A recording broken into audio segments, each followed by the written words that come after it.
problem of this thing is going to start making noise. I don't want it to make noise, but it's going to. What's making noise? Oh, my YouTube. I'm waiting for my YouTube thing to start running. Oh. We've been live for 22 seconds and it's still not running. Because as soon as it starts running, I got to shut the goddamn sound off. Because you can't shut the sound off on a video until it starts. Which really, the sound. Right. How about that? Okay, we're good. So we're live. We are live. Okay. So yesterday, or no, was it yesterday or the day before that you went on to Rebecca's channel, which is the only place. It was a couple nights ago. Yeah. Right. The only place, like the only opportunity you have to talk to Sal is to go on somebody else's channel and meet him. Yeah. He has blocked you, right? Because he don't want to listen to you. But then he was fairly complimentary about, oh God, you come up with something I got to think about. Unfortunately, he went away and he thought about it, and he did a video. Okay. He thought about it in the wrong way. Let's just say that as we go through it for anyone watching. Do we have anyone watching right now? Oh my God, we only have one person watching. Oh, I'm sure more. Yeah. Well, yeah, that'll give us time to go through some of the video here. Okay, so let me. Well, he actually says this in the video at the latter portion of it, but apparently he doesn't allow those kinds of conversations on his channel because he thinks it denotes free speech. I don't know. That's It does what? We'll listen to what he says exactly, but apparently he thinks it goes against free speech. Like he doesn't want that kind of pushback on his channel because he thinks we're publishing nonsense essentially, or not publishing, but we're talking about it on his channel. So having free speech on his channel goes against free speech. Okay. Yeah. Well, that doesn't surprise me with the way Sal Cordova thinks. Well, it seems this is just my opinion, but like he's coming up with an excuse to prevent criticisms on his channel. But yep. Yeah. So I've been having a little bit of back channel with Rebecca, trying to get her to talk to me about this subject and try to get her to understand my perspective on it, which is, number one, I don't give a rat's ass about the Big Bang. Number two, I don't think anybody believes in a singularity, I don't think the singularity is something. No one really takes it seriously when in the actual field. Like, we know this isn't really a good idea here. Yeah, and what we can test right now in the LHC is down to about a golf ball size, right, of the universe. I mean, we're getting pretty close, but we can't go any further, and so things all go to hell beyond that point, and nobody's really attached to the Big Bang, and I think cosmologists hate dark matter, really, all of them. I mean, they're always skeptical of things that they can't directly observe. So right, yeah, and dark matter. Okay, when you say you can't observe dark matter, and Rebecca keeps saying it over and over again. Yes, you fucking can, because you're observing the effects of something, right? And if we can observe the effects of something, like we can't really observe, I can't observe my iPhone right now, but what I can observe is the photons that are bouncing off of it. Right? Yeah. I mean, the fact that we haven't discovered a particle of dark matter is a little concerning, but I'm sure we'll figure something out eventually, or I don't know, maybe we will have to modify our theories of gravity. That's another likely possibility. And it may come, my opinion is that it's going to come from basically a deeper understanding of space-time itself without any matter, right? That, it's a structure of space-time that's doing this. And we can't observe basically things that change within that because we are within it, right? Right. and so we have to somehow mathematically get outside of it. So who knows? Yeah. So should I speed this up a little bit because he's a little slow? Yeah, 1.25. Yeah. Okay. So yeah, he has a 3-minute intro. So it starts about 3 minutes in and ends about 20-ish minutes in. So yeah, it's about 17 minutes, I think. Oh, and then he does an outro with more fucking bad music. Gotta hate his music. Yeah, let's not get to his music. Well, he has a marching band, like this pomp marching band from like the 1940s, and he's got all these war pictures and aircraft. It's like, God, what the fuck? I don't think that way. I don't think in terms of tanks and missiles marching down the street. And, yeah, you know, that's true. We got people watching. Hello, audience. Thanks for joining us today. What's wrong with my ass? Nerdy Road. I don't know what he's talking about. And Dave from Captain Desk, and who else we got? Command Cyborg. Hello. Cyborg. And Germania. Oh, Gur. Hey, Gur. Yeah. Neighborhood just went to hell. Yeah, so this is going to be another a little nerd out nuance session for y'all, but bear with me because the payoff ultimately is kind of a bit satisfying from a perspective. Sorry, not nerdy. You nerdy wrote into a nerdy geek kind of way. I'm more fascinated with the psychology of this man and some of the expressions he has when he gets when he gets corrected and butthurt, and you know. Yeah, I have the astronomy part of it. You like psychological part of it. Yeah. Okay. Yeah, because I don't know shit about astronomy. So, okay. I'm gonna play it. Okay. Yeah, let me know if you can hear it. Greetings. Yep. There may have been. Can everyone hear it? Hey, we're online. There was a show that I linked in the video description that I did with Rebecca Davis on her channel about the Big Bang. Toward the end, someone named Andrew Cumming, a sophomore, I believe, in evolutionary biology, pathetic field of science, and he's trying to. Oh my. He's trying to defend the Big Bang theory. So we're doing Danikins to pause. He said, "Look, you know, he challenged me. He said, you claimed it was. I made a." Okay, pathetic theory. Do you know how many little sucker punch? You know how many people are studying that pathetic theory, and how many universities are just, you know, oh my God. I guess they're all pathetic researchers then, according to him. That right there is no way to gain respect from the community that you're criticizing. Yeah, this kind of pompous arrogance about others in the field, and not just evolutionary biology, but as we'll see, he pretty much misrepresents what the authors of the papers that I showed are doing. So that kind of ticked me off, because now he's not just, or we'll see, but now he's not just talking about me personally, but he's kind of also attacking the authors of these papers and calling their methods incorrect for no justifiable reason. But yeah, we'll see what I mean in a sec. Yeah, we're dying to see when his papers come out on cosmology and when they get published. Yeah, that'd be something. Mr. Applied Physics, who doesn't know what fucking R4 is.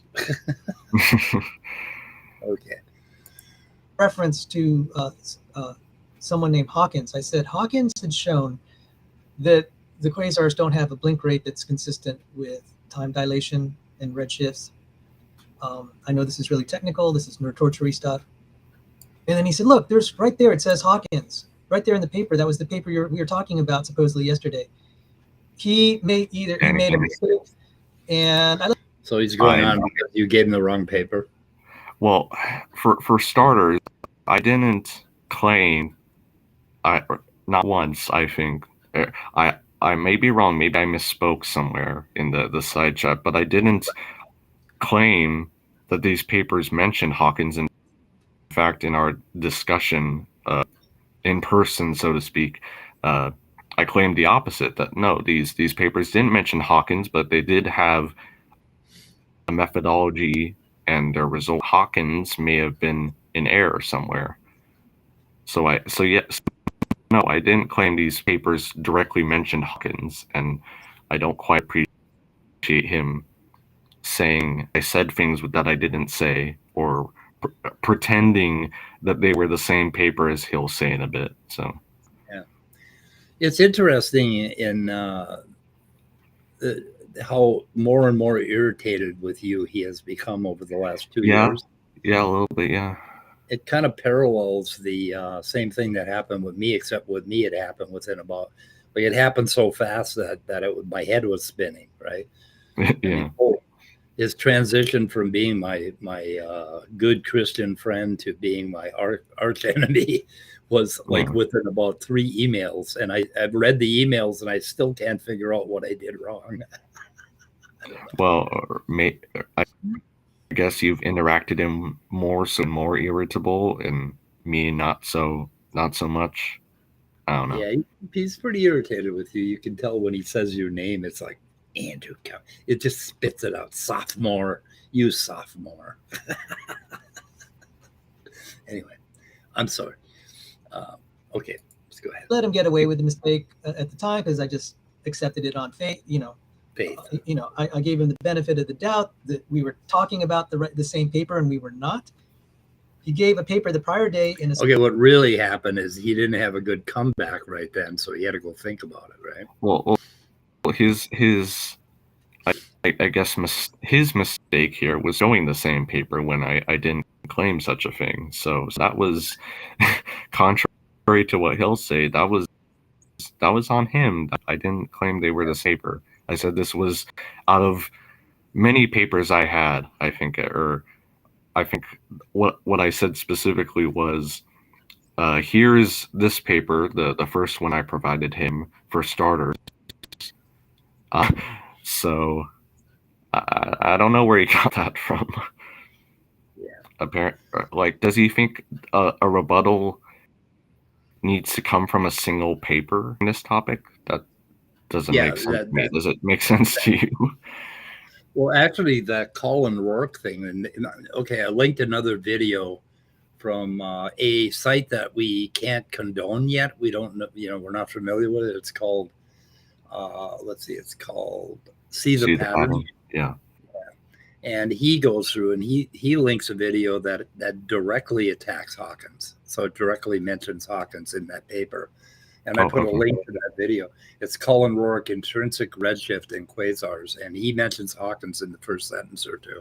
So, there's a whole video on it. And I'll try to put all the papers that we're talking about, at least the titles of the papers, in my description for anybody who wants to look into this. Okay.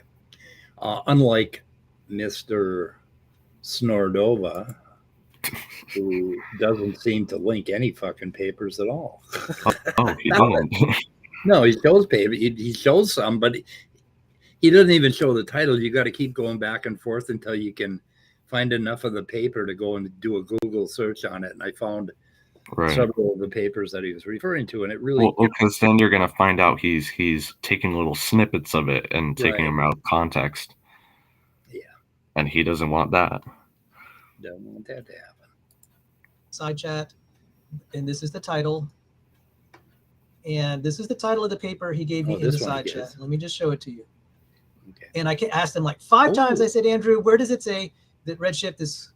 There's time dilation in the redshift. He couldn't find. Asked him 5 times. He could have given. Okay, do I have that paper? Hang on a second. I want to. I have it pulled up. Or did you want to pull it up? Or? Okay, so yeah, Solomon 2022. I've got it. Yeah. So I've actually talked with one of the researchers. I'll keep it anonymous, but basically, yeah, he says no one really believes in Hawkins' results anymore because we got independent methods. So even he's admitting that Hawkins' results are a little shaky at best. Right. Okay, just put the title of that paper in there, and okay, we'll go ahead and listen to Sal because we do have a link to the paper now. Okay. The correct title, he did not. He referred to this paper. The reason I found it was this is the title he provided. So, and I just said, I I couldn't find the name Hawkins, and he claimed this was refuted Hawkins, and I couldn't find the name Hawkins. So what? Well, the next day, Rebecca and I were on her channel, and Andrew comes in to the studio and starts talking, and he says, Sal, you said you couldn't find it in that document, and there it is. Well, he switched the document. Probably a mistake, but that's on him, not on me. Okay. Again, when did I claim either paper directly mentioned Hawkins? I mean, I showed that, yes, one of the papers referenced his paper, but like, when do you have a scientific paper? Like, correct me if I'm wrong, but for the most part, you have a why can't I a reference basically of the papers you're referencing, and you reference them by either the author in some cases or the number that they appear on that list. And like here, you can see some of them that are referencing them by the number. So no, they don't have to directly reference them or say Hawkins did this. They can mention the paper, but they don't have to directly mention the authors. Not all the time. And and oftentimes you don't even have to do that. It's just more information about that we found about the subject. Right. Yeah. Since then, yeah. That refutes the author. We don't have to. I mean, this isn't about fucking attacking personalities here. Right. Yeah. Yeah. But this guy, Colin Rourke, at first sight, a recent paper by M.R.S. Hawkins exhibits a paradoxical phenomena, and then he goes on to explain why I think Hawkins is wrong. So anyway, this one actually does go directly to the point. So. Do you have any, or does he go over specific points why Hawkins is wrong? I'm just curious. This is the paper that came from that video from the site. See the pattern or whatever. Okay. The Hawkins result, and let's see. Hang on a second. We put it back. Let me get the screen. And I can take a look at later too, but I just want to see what he says here right now. Yep.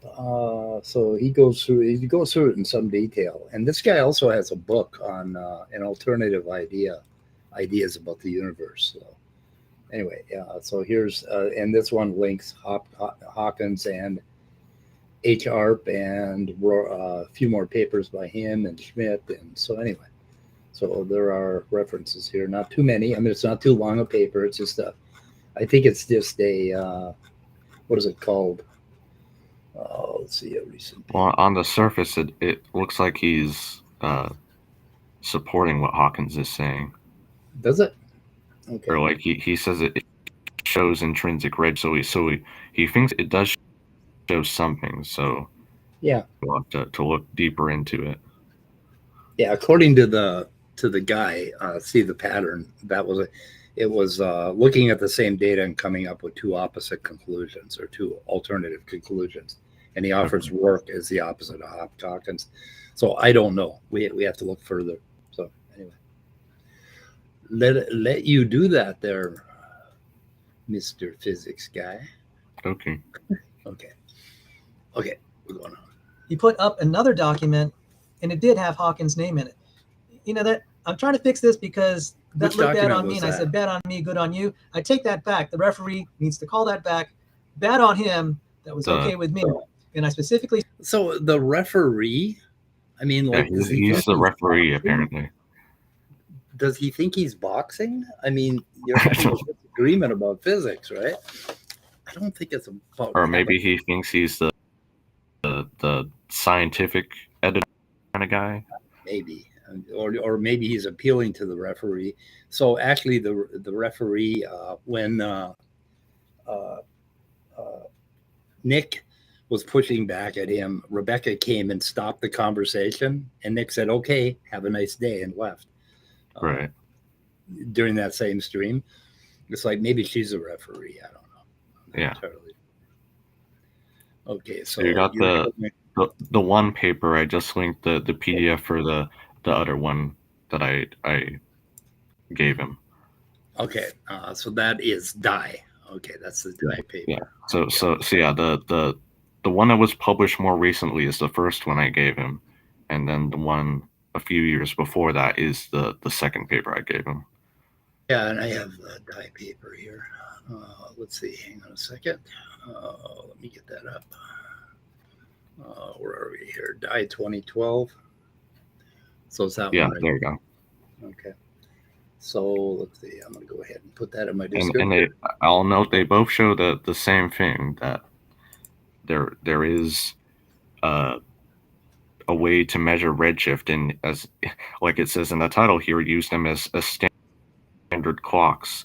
So basically, a standard candle is something that an object that has a known intrinsic brightness or luminosity.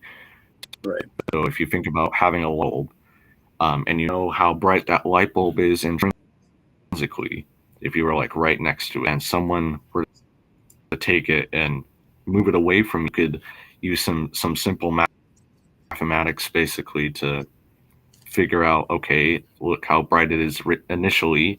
Now it's really dim, so it's getting farther away. So this is the distance it is from me now. So that's basically the standard candles. I hope that makes sense. Does that have something to do with the Tolman brightness thing? No, really. Well, Okay. somewhat the physics is similar, but not directly. Okay. There's also and yeah, they're also standard clocks, like they're talking about here, which is basically an object of known duration. Basically, you can use it as a stopwatch, pretty much, and from that you can measure the time dilation. Yeah. So what Hawkins was claiming was basically that there was no time dilation because he couldn't use he didn't find any evidence that the quasars could be used as standard clocks, basically, as far as I understand it. And here are these papers that say, well, if you measured the light curves in a certain way, then you actually can use them as both standard clocks. Of course, more research needs to be done, and we'll get into this later too, but like quasars are really far away, and no one knew that these patterns that we could measure certain features in them would prove to be useful later on. So they didn't measure those specific stars at the beginning when this data was collected. So we don't have a lot of high quality data on these types of quasar light curves. So we're just beginning to find evidence of their value, basically. Yeah. So yeah, it's more of a evidence of, or how does it go? Absence of evidence is not evidence of absence, basically. I think that's how it goes. That's how it goes, right? I may have mixed up there. So Nerdy Rodent, I don't know if your mind is actually in the gutter, but you brought my mind to the gutter, with Quasar was the best curve. So anyway, okay. He said, why can't you find the search term calibrate? I said, can you do a search on calibrate? He said, I can't find it. Well, duh, it's because it's a different paper. Oh, Danikins? So, okay. Mark, what was that about? Or actually, I want to address something Nerdy Rodent said here. He said, I thought light curves were plots of how bright something is over time. Yes, that's correct, Nerdy Rodent. They're basically a plot of the brightness of an object of known duration pretty much over time. So okay. So good job there, Nerdy. Well, his mind wasn't in the gutter. I guess it's a good mind. Got to get my mind out of that gutter. Oh, by the way, I turned 26,300 today. Oh yeah, that's right. Yesterday was your birthday, right? Yesterday I was 72 years old, and today I turned 26,300, which is more important because I got to go figure out what I was doing 100 days ago and find out if I've made any progress. So, and I like to think I have. I lost about 5-6 pounds. So anyway, there's that. Okay. Mark against Andrew Cumming on that. And then I did look at this paper. You want to back up a few seconds? And I just want to hear you start look, again. okay with me. And I specifically, the referee needs to call that back. Okay. That on him was okay with me. And I specifically said, why can't you find the search term calibrate? I said, can you do a search on calibrate? He said, I can't find it. Well, duh, it's because it's a different paper.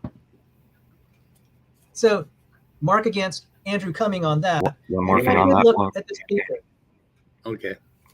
Okay, when I did find calibrate in the, he specifically asked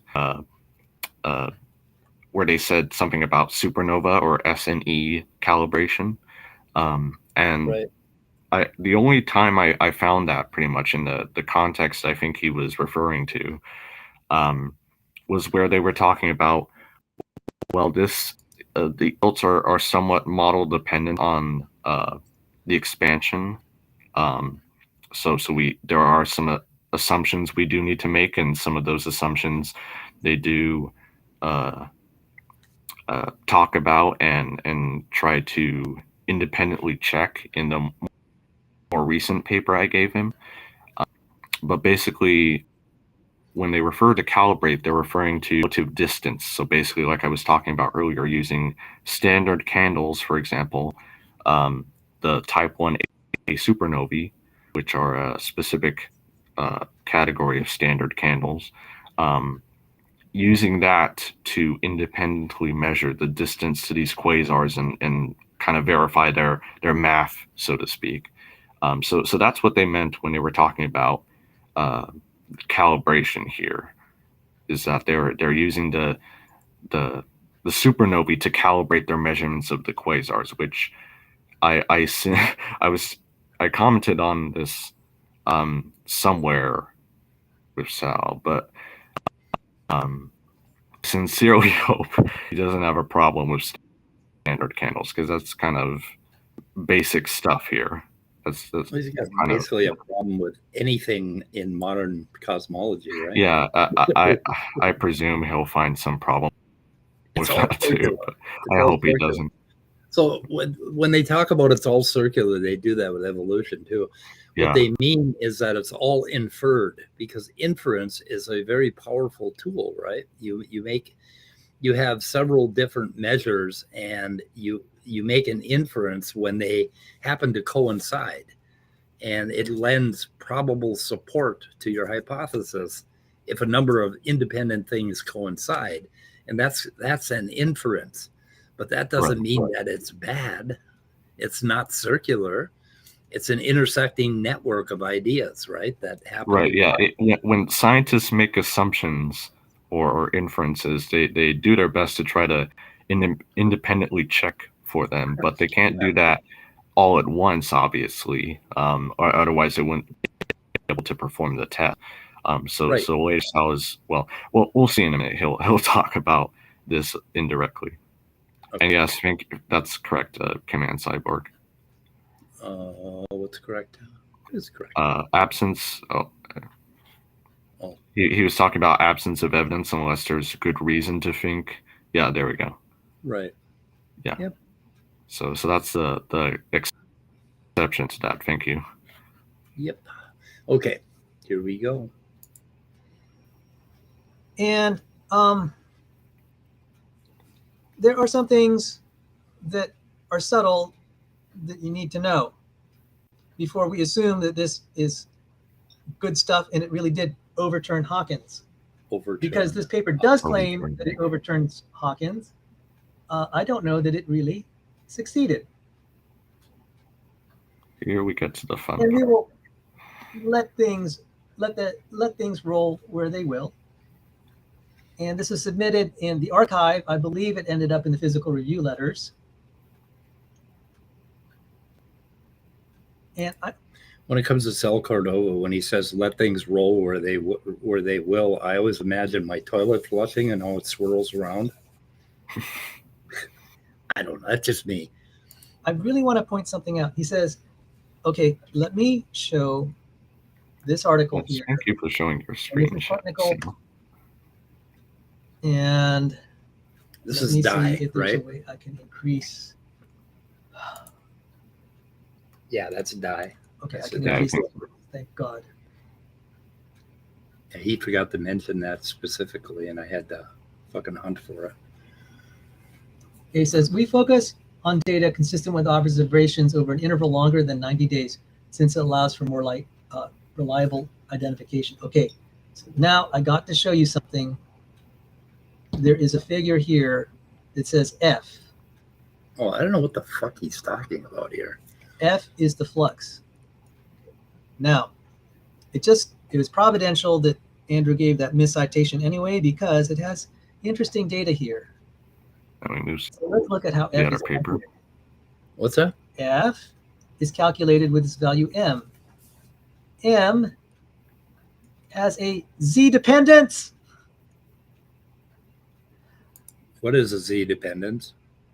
So Z is the redshift basically. Okay. So when he says Z dependency, he thinks that it's this silver gotcha, basically, where if it's redshift dependent. So I honestly don't know what he means here, but it gets even better. He's trying to get it circular. So yeah, he's trying to make us think that it's circular. If you want to go back a few seconds and let's let the entire clip play, and then I'll show what. Oh my goodness. When you say Z dependence, you have to think it has to be kind of like your balls just got caught in a vice. Z dependence. Z dependence. Independence. Yeah, it's kind of hard to imitate. So let's look at how F is calculated. F is calculated with its value M. M has a Z dependence. Z dependence.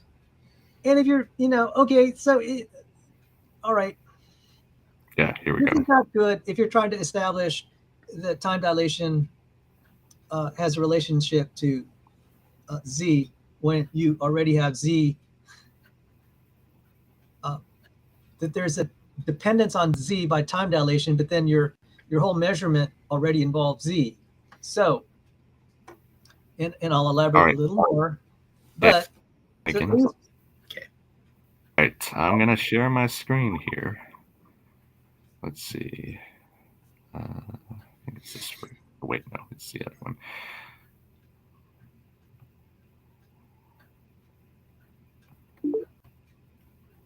All right.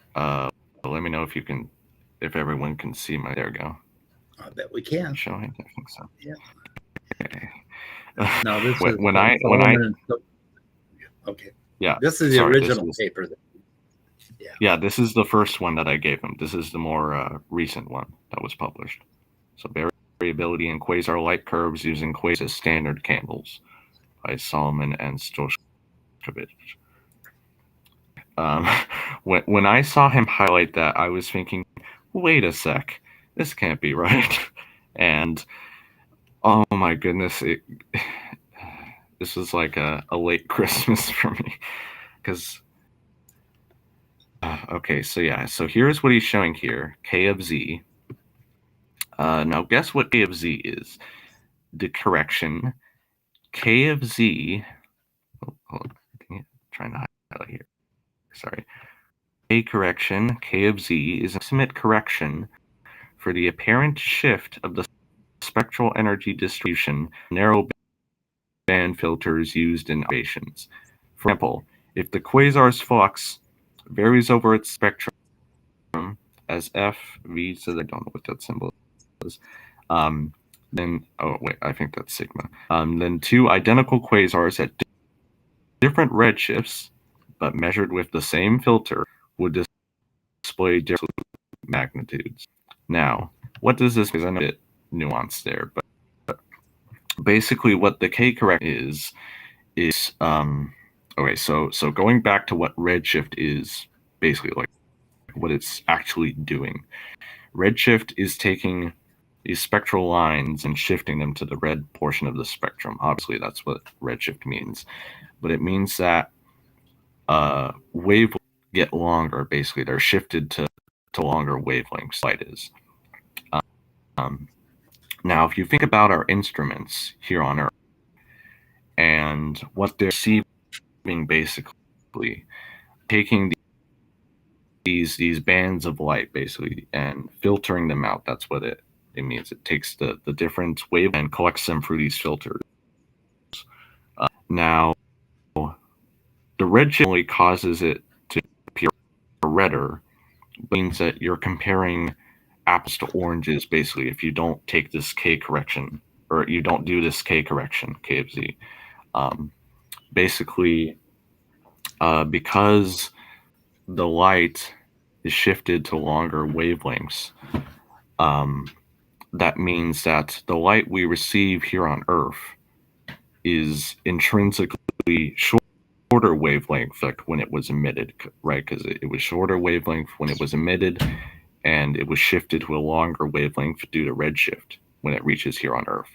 So that means that when we look at, say, an object at a pretty low redshift, or basically really close to Earth, we could be looking at red light from a nearby galaxy that's actually red, but we could be looking at the same red light from a more distant galaxy that actually comes from bluer stars or blue light intrinsically. So basically, if you don't take this K correction into account and the effects of the redshift, actually, I think Sal doesn't disagree with redshift. He just disagrees with it. So either way, you have to take this K correction into account to be able to compare them, compare like to like, basically. I know that's kind of subtle and nuanced there, but if you don't have these analytical corrections there and you just take the light where it is, as it is, the raw data, basically, then you're not going to get meaningful results, because you have to sift through the data basically to find what exactly you're trying to measure, what you're trying to test. I hope that makes sense. I think he addresses that in the See the Pattern video, where he shows that they basically adjust the redshift. I don't know if they're talking about the same thing, but anyway, it might be in there. We really need to look at that video. So anyway, and you need to. The See the Pattern one. Yeah. The guy that may believe in the electric universe for some reason, but I haven't decided that yet. But you seem to think that he does. So anyway. Yeah. Okay. Should we go on with? Long story short, Sal doesn't understand what a K correction is, and apparently thinks that means Z dependent. I don't even know what he's trying to get at here. Like he's trying to show it's circular when it actually isn't. Right. Okay. Okay. Moving on. Yep. For the first section of the paper, where I believe the first graph is drawn, this already has Z incorporated into it. Just needed to mention that. Okay. Yeah, you need to incorporate. Now this graph here, they don't explain really their methodology, and it looks kind of suspect. It's only one piece here or there. So, I think they do. They talk about. He says we choose a quasar that was not included in our sample of 13 quasars. Okay, guys, you need to back. More believable if you're not just. You want to go back? I mean, how many of you eliminate? A few seconds. Sorry, I want to make this part heard. 13 quasars. Oh boy. Okay. All right, a little bit more. You need to. I mean, it's more believable if you're more not back. Yeah, more back than that. Sorry. More back. Back. They talk about.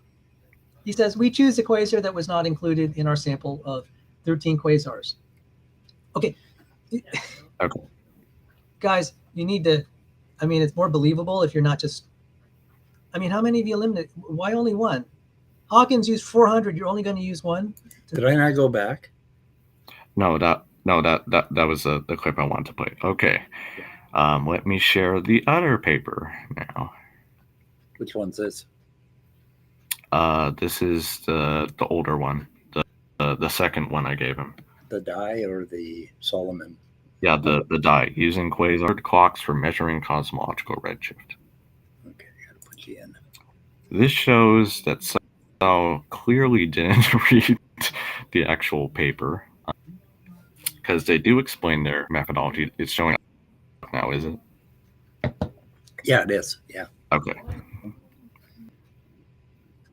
All right. Here's this section down here.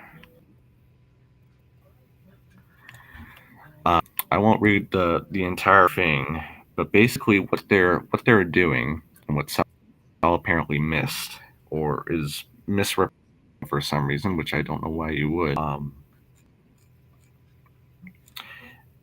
See the graph here, similar to figure 2, but only one quasar, that's he's talking about, is included whose redshift we want to calculate. The redshift they calculate measures the actual redshift that they measured. What they're doing is they're not just one quasar, they're measuring 13 other quasars. And what they're doing is they're taking a quasar whose redshift was already indirectly known, right, from spectroscopy or something like that. And that's the unknown quasar, basically. That's the quasar that they want to see, okay, using this method that we devised, can we use the 13 quasars that we did measure and use the light curves from them to calculate redshift of our unknown quasar that we know what its redshift is, but do we get the same redshift, basically, from our calculations? And they clearly do. As I said, this agrees with the measured value, z equals 2.32. So no, they're not measuring a single quasar or time dilation that way. Many other quasars, and testing their method to see if it works against single quasar. And in fact, in the other paper, the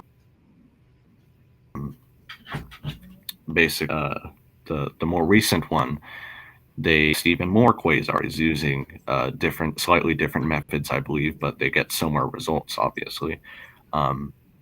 So Sal taking that little snippet out of context, and here's a good analogy for his other point here that, the Hawkins measured, 400 quasars, and these guys only measured one, or in this case, actually a dozen or so. Here's a good analogy for this. If you live in a neighborhood with 500 people, say, and there's a recent crime, someone gets murdered. If you ask 400 people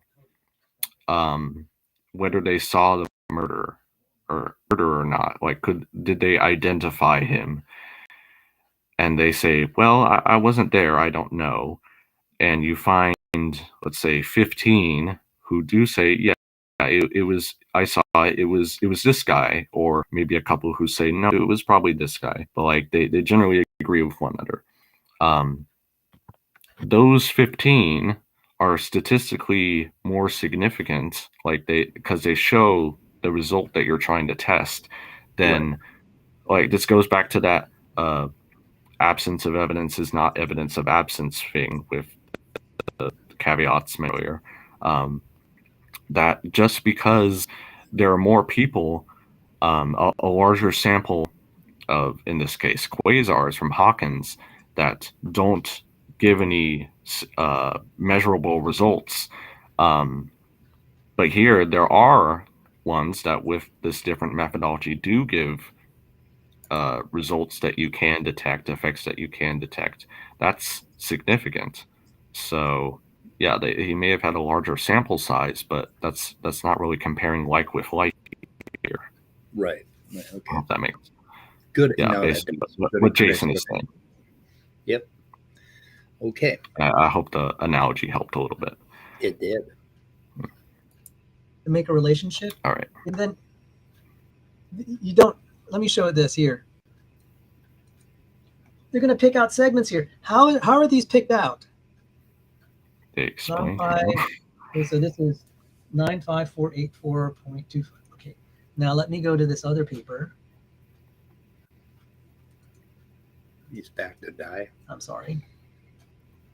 No, this is a more recent one. Oh, he's back to Solomon. Yeah. Where was it?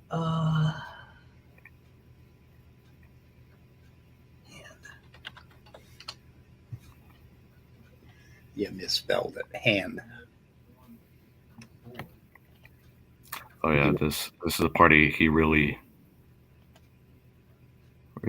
goes nuts here. Okay, Hand previous selected. work 9. Look at reference 9. Let's All see right, what let's reference 9 is.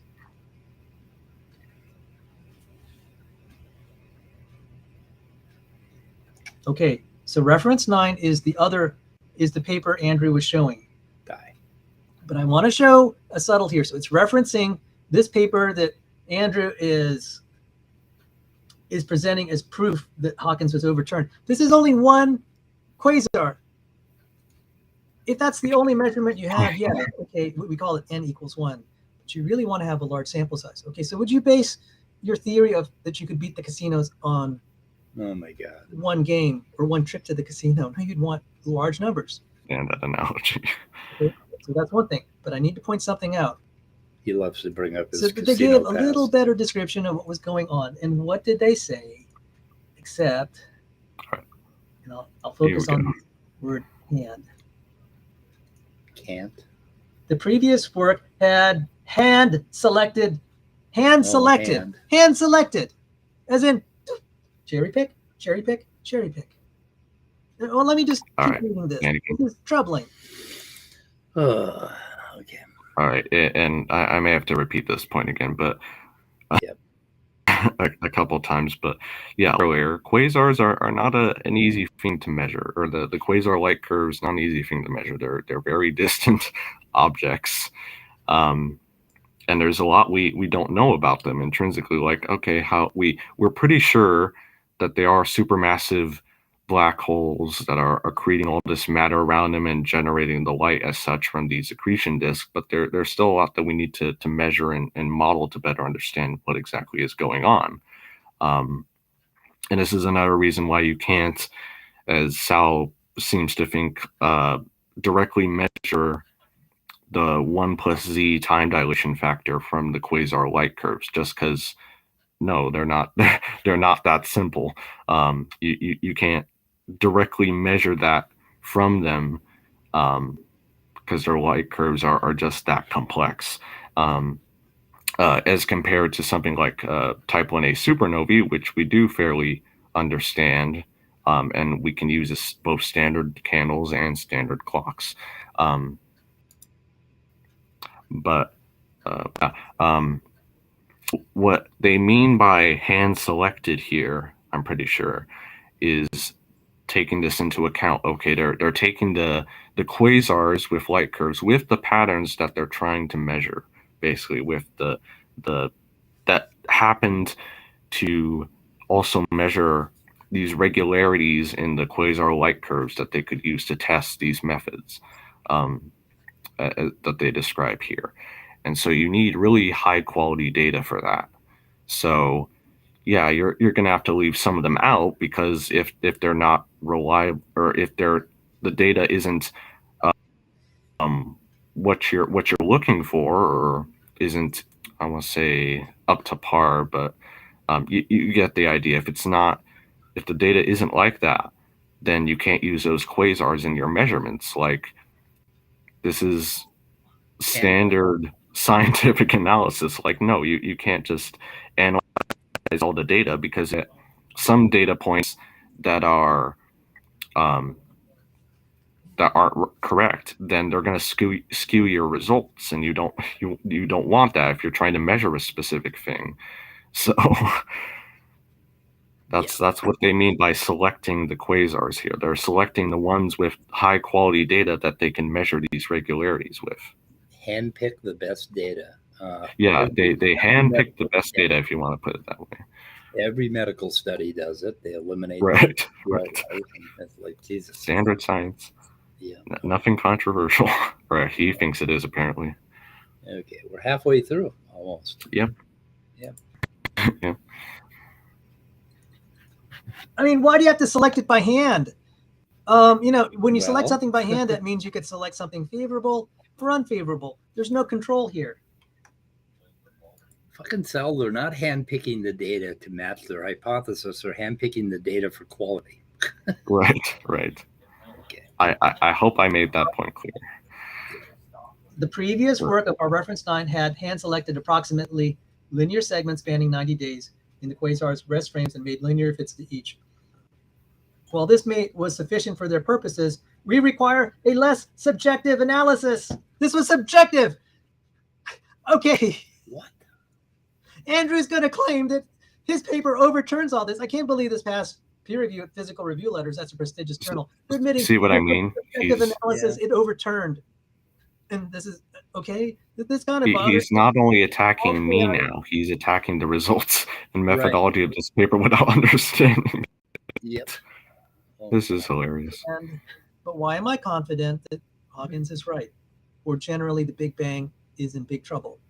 Well, he did a thing on who the hell is it? Grynch Lynchpin today.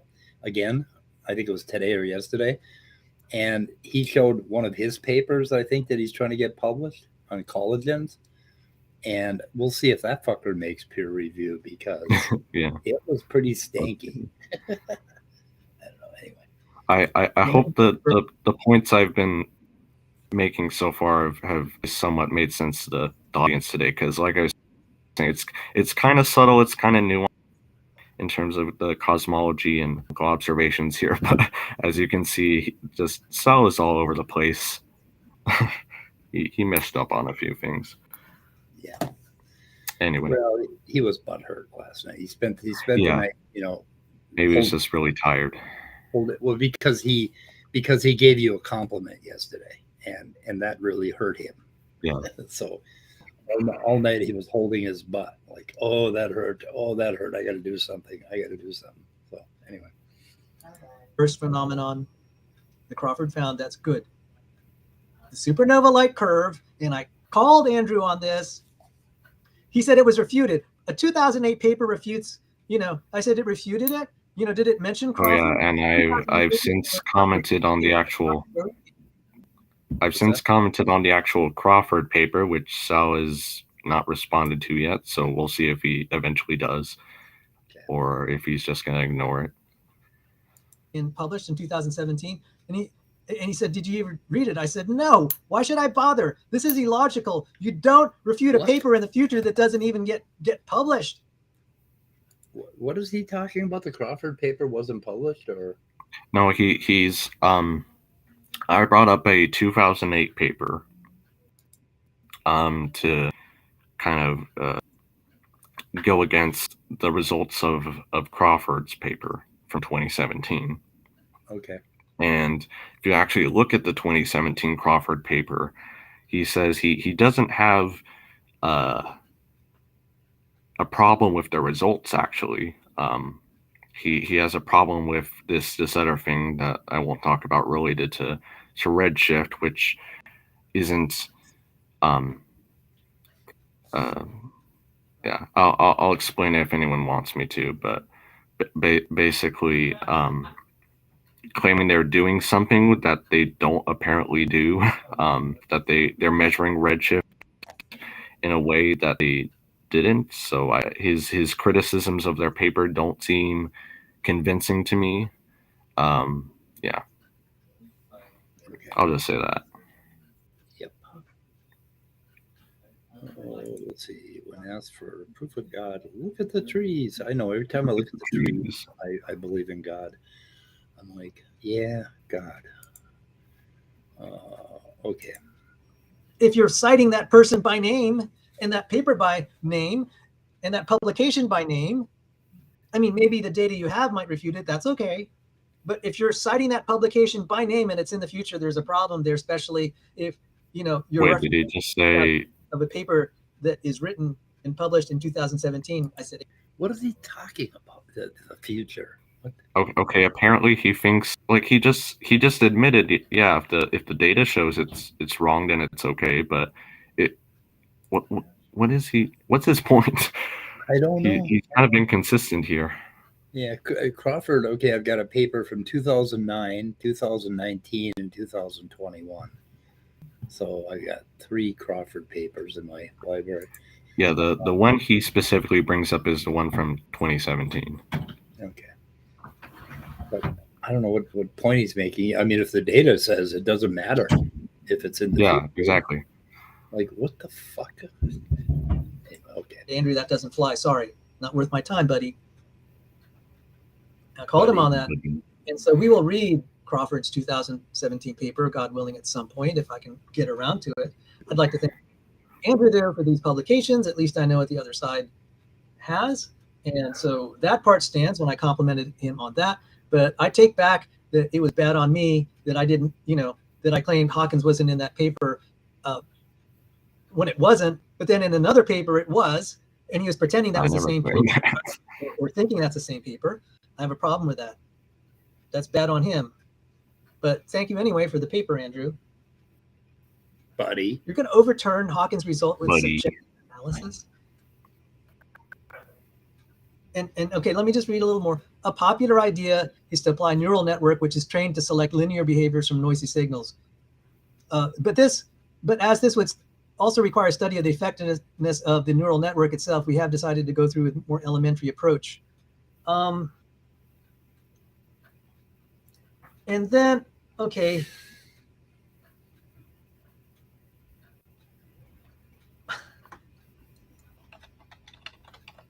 Okay, it talks about subjective parameters here. I'm like, dude, this is physical review letters. This is problematic. I'm sorry, this is hilarious. Oh yes, it is. They said they're trying for a less subjective approach, right? And right. Yeah, they tried to get rid of some of these subjective parameters, or they tried to minimize them in the more recent paper. Saying like there's still some there that they have to test and get rid of, but they had significantly less compared to this paper.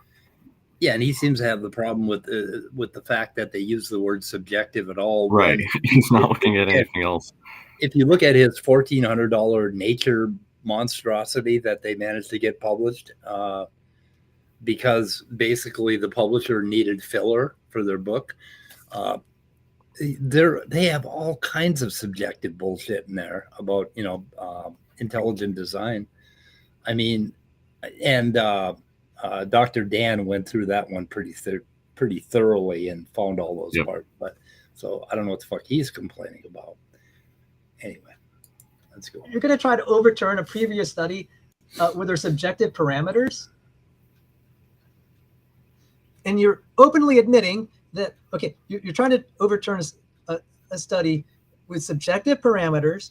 You're admitting you only had a sample of one, which is a lousy sample size, and then it was handpicked for our purposes, but we want something less subjective. I mean, dude, why don't you self-center and not try to publish? I can't believe this flew through physical review letters. So, that's what I have to say. There's no sense beating this horse right now anymore because there's just a lot. We'll let it play out. And but Sal admits to beating animals. I don't think Andrew's proven his point, and he can go back to evolutionary. I don't think you understood my point, to be frank. It belongs anyway. So that's all I have to say. So I'm just gonna close this out. I'm gonna probably read Crawford's paper. All right. So I was not impressed with Andrew's attitude. So now he's going to have music. Now he's going to have fucking music for the next. Oh my God, he's got like 5 minutes of shitty music. So, folks, he misunderstood K corrections, misunderstood the analyses of these paper, and cherry picked little snippets of it and claimed victory. Yeah. So I don't know. I just found out amusing. An amusing response. So I want to basically figure out who Grynch Lynchpin is, and I want to talk to him. So, and I wish I could find his email address. Anyway, this is the other video that he did yesterday, I think, the Grynch Lynchpin thing, and I don't know what the fuck. Does he have a profile online at all, or? Nope. Nothing. Wants to remain anonymous. So, Okay. Anyway, let's see. So, what the fuck is video? I was going to put that. I got to link this page. Yeah. I don't know. We could play a little bit of this one too, I suppose. Let's just see what the flavor of this thing is here. Okay. Go to 1.5 speed. Okay. Thanks everyone in the audience for sticking so far. And hey, Jason, good to see you. Yep. Hey, Lucky, AR. Yeah. What else new? Yeah. Thank you all for showing up today. Yes. Late notice. Yeah, we don't have too many people watching, but I could be better about warning when I'm going to go live. But I don't know. This channel, it's like it's hovering right around 600 subs, and I think it's going to be there for eternity. So I'm not sure how much.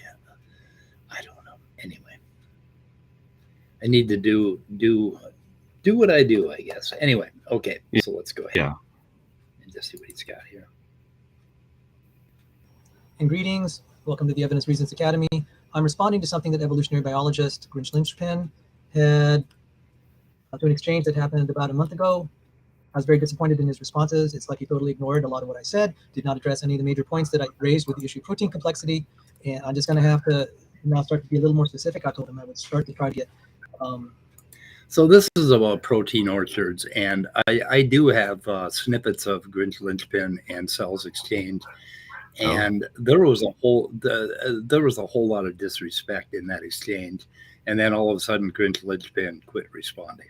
So I don't know what that happened. Right. Yeah. Even some more specifics to address one of his questions. So I do want to thank him for taking time to listen to what I had to say. But I'm afraid, even though he is a professional at this, the response. It's like this is at 1.5 speed, and it sounds slow, doesn't it? Yeah, a little bit. Evolutionary biology responses. These were not mathematical, probability-based, fact-based, chemistry-based, physics-based responses. That's exactly the problem. Is he's appealing to evolutionary ideas, talking about evolution hypotheses. I was talking about chemistry, probability, and he didn't offer one thing about chemistry and probability regarding the protein orchard. So let's show what. Okay, so yeah, I listened to this, and my impression of when you're talking about probability in chemistry, right? So if you have a reaction, and that reaction has 3 intermediate steps, right? Okay, you don't calculate the probability of the final step with just the final step. You calculate the probability by multiplying each of the individual probabilities. And in that way, you find the actual reaction rate of the overall reaction, right? And now what Cells seems to be doing in this whole video is going to the final thing and saying, how probable is it that happened, without considering any of the intermediate steps, which is my problem with it. I think it will be Grynch Lynchpin's problem when he responds. So let's see if he responded. Oh, hey, Scott. He did respond. I wanted to let you know that I watched. Good afternoon. And I'm trying to find the time and the method to respond to you. Can we keep this polite and avoid irritated dialogue? Thanks for watching. I'll keep it polite and hold back my irritations. Okay. What the fuck? Let's see. Yeah. One reply. Let's see. What's the reply? Doolittle. I don't know. He was making the same mistake as OOL. What is object-oriented language? What else does OOL stand for? Origin of life, maybe? Yeah, okay. Yeah, it also stands for object-oriented language, which dates me, shows that I'm a programmer from the 80s. So anyway. Okay. And anyway, we'll review this whole video, I think, at another time. Okay. Now, yeah. Yep. I invited Did James you see any of the person. Yeah, I saw him earlier in side chat. Yep. So there was some talk yesterday with Lucky. Is Lucky Seven a theist? Or tongue in cheek atheist? I'm sorry if I guess it doesn't really matter. No, I guess it doesn't matter. But I mean, his evil, beliefs are his own. right? So I did a little bit of reading on that today, and the very beginning of my developmental biology book, which I'm going over again, reviewing again, and they were talking about plants and the evolution of plants from algae, and it was pretty interesting stuff. Pretty interesting stuff. Wonder where Gurr went. Saw him pop up one time, and then he. I don't know. Hi, Scott. You sounding better today? Scott? I think I do, but I don't know. You'll have to be the judge. Yeah, you sound better. That's good. Yeah, you're better, but you're not.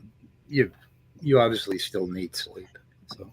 Well, I have just the usual drainage and stuff like that, so that's annoying to my throat. But that's part of the recovery. That's the last to get better. The usual.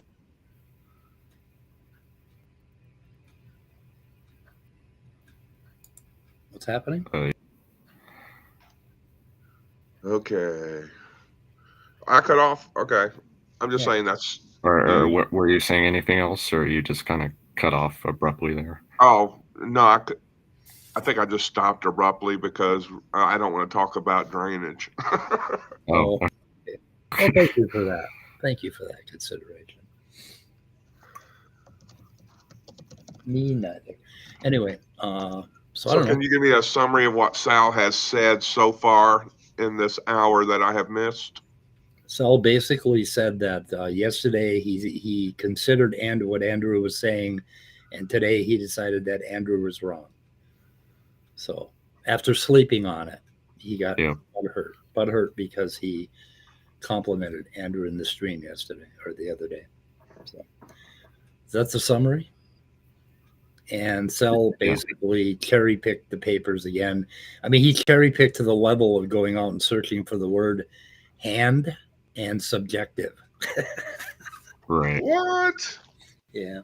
Well, they said subjective. How did this get published? It can't possibly get published if they use the word subjective. Right. Oh, Jesus Christ. Kind of picking at straws here to respond. Yeah, it is kind of. So he searched the paper for the word subjective. Yeah, and he the whole he internet. found little snippets basically that he could context, and we kind of just went over all of them and said, nope, he's wrong here. Nope, he's wrong here. This is not, or what it's meaning. And Maynard saved. So I guess kind of standard Sal. Yeah. Well, I just don't know. I mean, I'm really agnostic about things I don't know. And right, yes, as we all should be. And I mean, I'm even agnostic about things I know a fuck of a lot about, right? I mean, I still maintain a distance. But he seems to think that he knows more than all of these cosmologists publishing all these papers. Yeah. And the hubris, it just kills me. Yeah, because he's got that silver bullet that, Yeah. Because of this, and I'm really qualified about this one thing. No one could have possibly thought about this one. Yeah. He holds up his book on cosmology that was his textbook for the one course he took in 2006 or something like that, and sometimes I don't know how he passed that course. I don't know. I don't know. I'm not the teacher, so. Oh well. Anyway, so what else is happening? What's happening in? I don't know. Should we just throw the link out there just in case? Yeah, we could. We could do that. Why not? I don't want to stick around too much longer. I got some. Pick a cherry man for yourself. Some things to do. Cherry pick a straw man. That'd be a nice way to put it. Oh, let's see. I pinned it. Anyway, I don't know. So had a really good evening yesterday. We watched 2 movies. Oh, nice. The first one starts with a V. The second one, a Glass Onion. You know, the new Oh, never heard of that one. the new Knives Out movie with Oh. Daniel Craig. Is that his name? I think so. The James Bond guy. Yeah, Knives Out was the first one, and they're trying to create a franchise. So the Glass Onion is a Knives Out movie, and then the next one will be another Knives Out movie. Right. And then we watched, let's see, a movie on AMC. What the fuck was it called? Shit. It starts with a V. It's a new dark apocalyptic movie. Vendetta. Well, that's from years ago. Oh. Oh no, I'm thinking of V from Vendetta. No, I don't know. Vendetta might be it, but Oh yeah, I was thinking of, okay. I thought it was Vendetta for some reason. Oh, let's say Vesper. It's called Vesper. It just came out. Oh, okay. That was pretty goddamn interesting. But there's a movie called Vesper. yeah, it's a brand new one. It's on AMC, and it is. Oh, no wonder I've never heard of it. Friendly Ghost. After the collapse of Earth's ecosystem, a 13-year-old girl struggling to survive with her paralyzed father, blah, blah, blah. And I don't know. I just thought it was a good movie. And the other movie I spotted the other day, and I was really surprised. I do not like musicals, but I think I'm getting to like musicals because of because of the Indian musical that they did. Oh God, it was just an amazing, epic movie, and I can't remember the name of that one either. But anyway, has it got 2 brothers or two people with superpowers? Yes. So the team up. I've seen that. Yeah, it was okay. It was pretty good. What was the name of that? Oh, I can't remember. But that was awesome. Like the first musical scene, I was like, okay, I'm in, because it was so fucking epic the way they did it. It was like an action adventure superhero Indian crazy ass movie, and it was just wonderful. But anyway, Matilda, they remade it, and I thought they did it. Oh. They did it in the style of Pushing Daisies, sort of darkness, and it was really kind of cool. And I watched about 15 minutes of it because I wanted to save it for our movie night. And then my family decided they didn't want to watch Matilda because it was a kids movie. But it ain't a kids movie. It's a dark fucking movie, actually. It's about these absolutely horrible parents, right? Yeah. It's for kids on antidepressants. Right. Played the original was with Danny DeVito, and I don't think I ever watched the entire original. I guess I did with my kids when they were younger, but the new one I thought was just incredible, and I really liked the way they did the musical part of it. So I don't know. Am I getting old? I'm starting to like musicals. I don't know. Let's see if I can find the name of the other movie. So that was Vesper, and I don't know what else. You don't watch movies, do you, Andrew? Yeah, not regularly. Yeah, that's probably good. Because I don't know. I watch videos, obviously, but yeah, not really movies. Yeah, I watch too many fucking YouTube videos, and then every now and then I have to pull myself away and watch something, and then I go and try to find something to watch.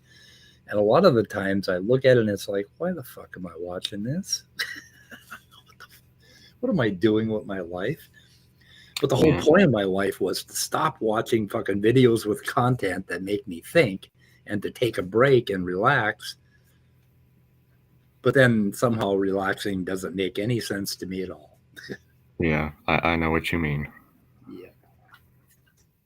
My therapist is telling me, learn how to do nothing. And he insists that boredom is my biggest enemy, and I have to learn to live with boredom. I have to embrace boredom, you know. Let's see, 2 brothers. I don't think we're getting anyone into. Oh well. No, we're not getting anywhere. So okay, this is. Oh shit! They don't tell me the name of the movie. They're describing it, but not. Oh, wait a minute. Is it this one? I don't know what the fuck I'm looking at. Oh, is this with Akshay Kumar and Siddharth Malhotra brothers? Is that half? No, that's something else. Slumdog Millionaire. Okay, I'm not finding it with Google. God damn it. Son of a bitch. Oh well. Sorry, guys. I'm not That's going to be okay. able to give you this movie. Maybe, let's see. Action superhero. Let me try again. Zakuman. I don't know what the fuck. Okay. So shooter in the head. Yeah, I guess so.